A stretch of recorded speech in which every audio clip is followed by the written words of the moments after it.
Yo, what up guys, I'm Sammy and welcome back to the Soul Drop, and this is my first impressions look on the Puma Stewie 3. So, of course, this is Breonna Stewart's signature shoe with Puma, and it's her third signature shoe. And of course, we have the Stewie 2 right over here. It was a pretty okay shoe. It wasn't anything amazing in my personal opinion. The traction definitely could have been a little bit better. But the thing that really piqued my interest about the Stewie 3 was there is a drop-in midsole. And as you guys all know, I love drop-in midsoles because drop-in midsoles, in my opinion, are just better than traditional cushioning setups besides like a soft mesh strobel board, because I feel like soft mesh strobel board is also really nice, and it's something that's kind of new, you know what I mean? But the Stewie 3 does retail for 125 bucks, so if you guys do want to cop, I'll try to leave in the free link in the description box. And if you do choose to get this shoe, it does help me out if you buy the shoe from the description box below. And as always, thank you guys so much for all of the support, but let's get it started right off with the traction. So in this colorway, we have this kind of like solid yellow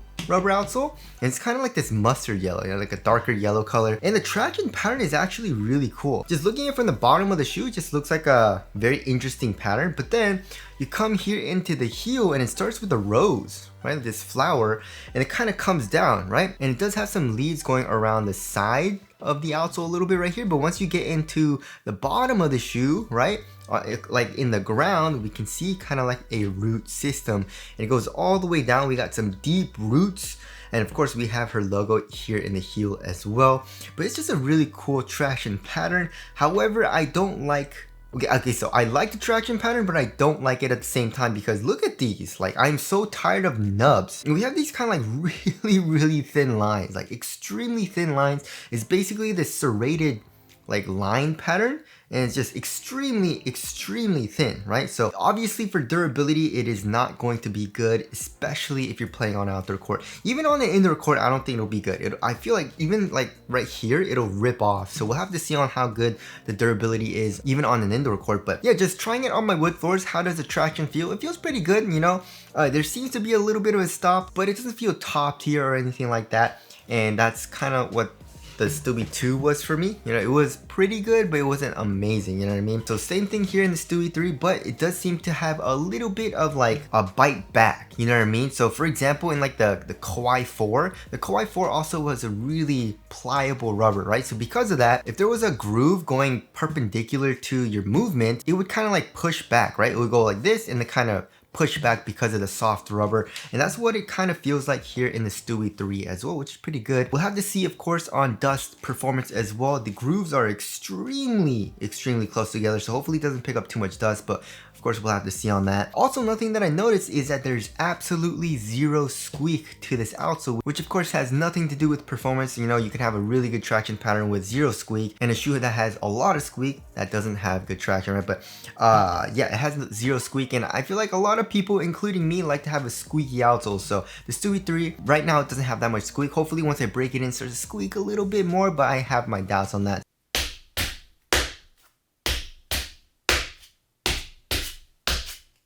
So there is the outsole there. Moving on to the heel to toe transition. I don't really like it too much right now, to be honest, right? So here in the heel, because it is a drop-in midsole, they don't have an exposed midsole, you know what I mean? And a lot of drop-in midsole setups are like that, including the Kobe 9, the Player 1 Plus, which I absolutely love those shoes, right? So it feels pretty clunky here in the heel, right? But then it's not even that rounded, to be honest. Look at this, it's a pretty edged shape here in the heel, so it doesn't really feel that smooth in the heel, you know what I mean? It's like comparing it to like the Player 1 Plus and other shoes, like even the Zion 3, it has a little bit of a curved shape, but here in the Stewie 3s, it's like, it's pretty edged out. So coming here from the heel, it feels clunky, right? There's no compression here, and then it kind of just goes down, and it feels a little bit like a slapper. And there's also not that much curve here in the forefoot either.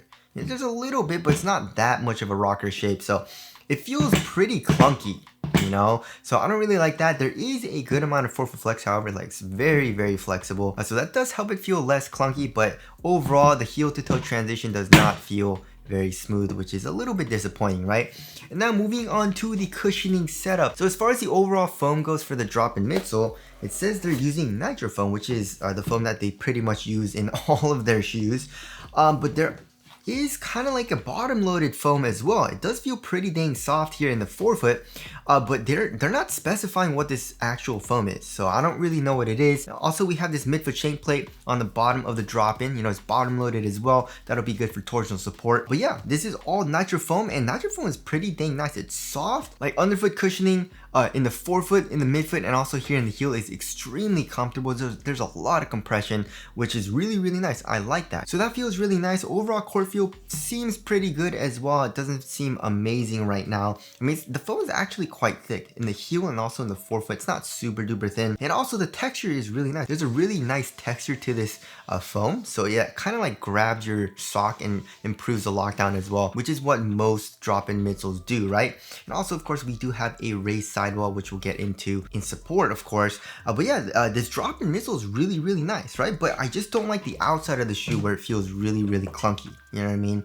I definitely feel like they could have done a little bit better here for the heel, especially like it's just the rubber seems really heavy and bulky as well. And this overall shoe feels extremely bottom heavy, which we'll get into in weight.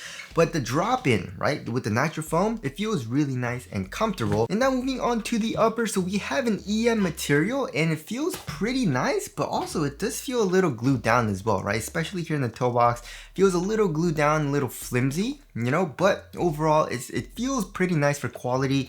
It conforms to your foot pretty dang well. It's also pretty dang thin and supportive because it is a little glued down, it feels like. We also have a bit of fuse around the toe box for extra durability and support.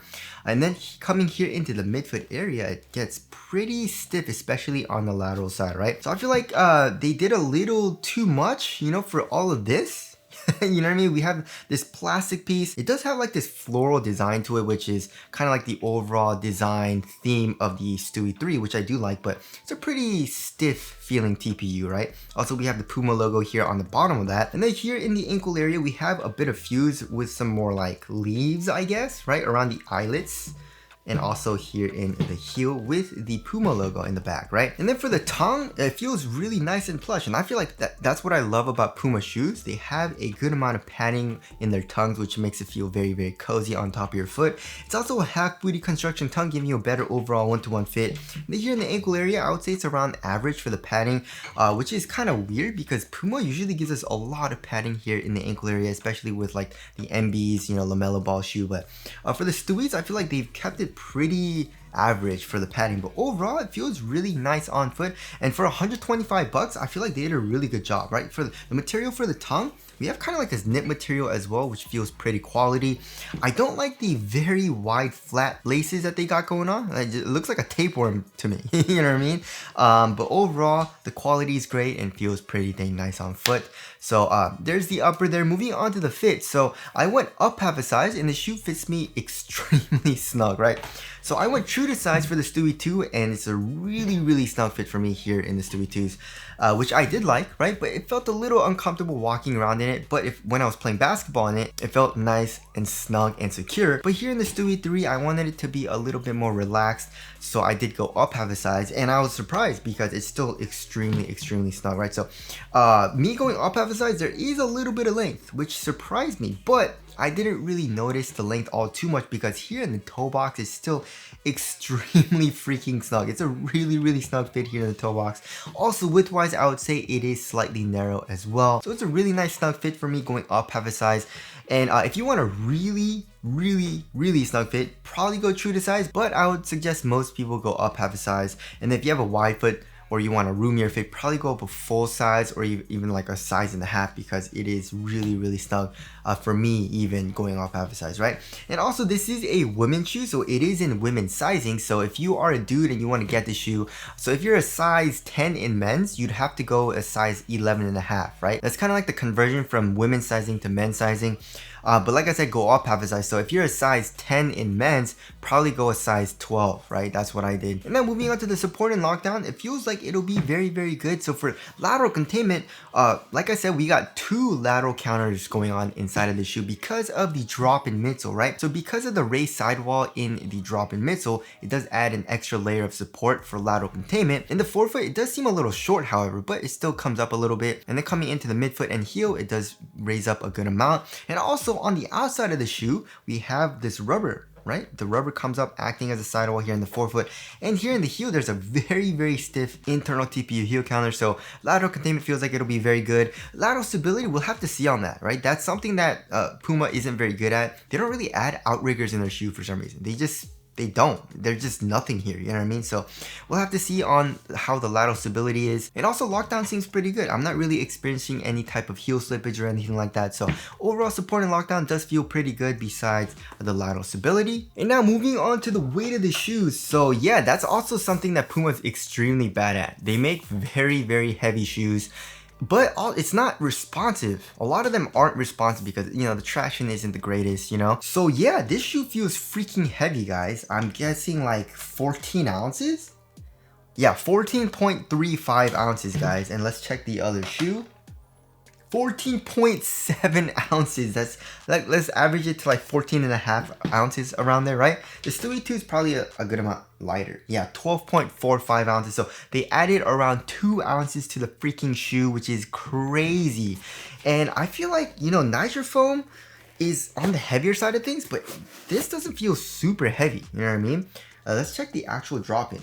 2.55 ounces for the drop-in midsole, which is around average, right? I weighed like the Zion 3 drop-in midsole before this video, and like the Player 1 Plus, and they're all around 2.5 ounces. So it's not this, it's this. You know what I mean? I feel like they just make the rubber like too thick or something. You know, like here in the heel, you can see how thick the rubber is, and it just feels clunky in the heel and very bottom heavy, like I said.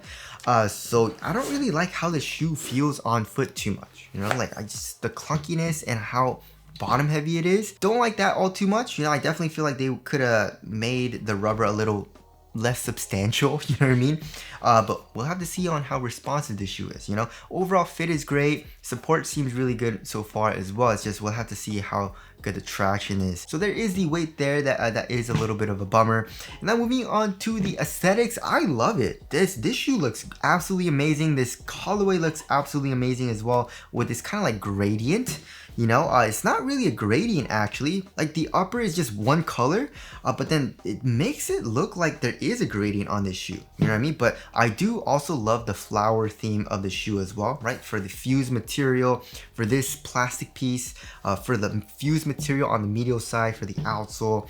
So whoever designed this, I feel like they did a really good job. You know what I mean? So tell us what you guys think of the aesthetics down in the comment section below. So wrapping things up, I was pretty dang excited because when I saw the pictures of the shoe, like the leaked images, I was like, yo, it looks like a drop-in midsole. I had my hopes up for that because, you know, there's no exposed midsole, you know, so that usually means there's probably going to be a drop-in midsole, and I was right. But then this shoe's freaking heavy, it's bottom heavy, and it's pretty clunky. So yeah, we'll have to see on how that translates on the actual basketball court, but just walking around and just like on foot, it doesn't feel the greatest to me so far. You know what I mean? I definitely feel like there are better shoes out there right now, especially for drop-in midsoles. But again, that's just my first impressions, you know? So anyways, that about concludes my first impressions look on the Puma Stewie 3. Again, if you guys do want to cop, try to leave an affiliate link in the description box, but that's it. Thank you guys for watching, and I'll see you guys in the next one.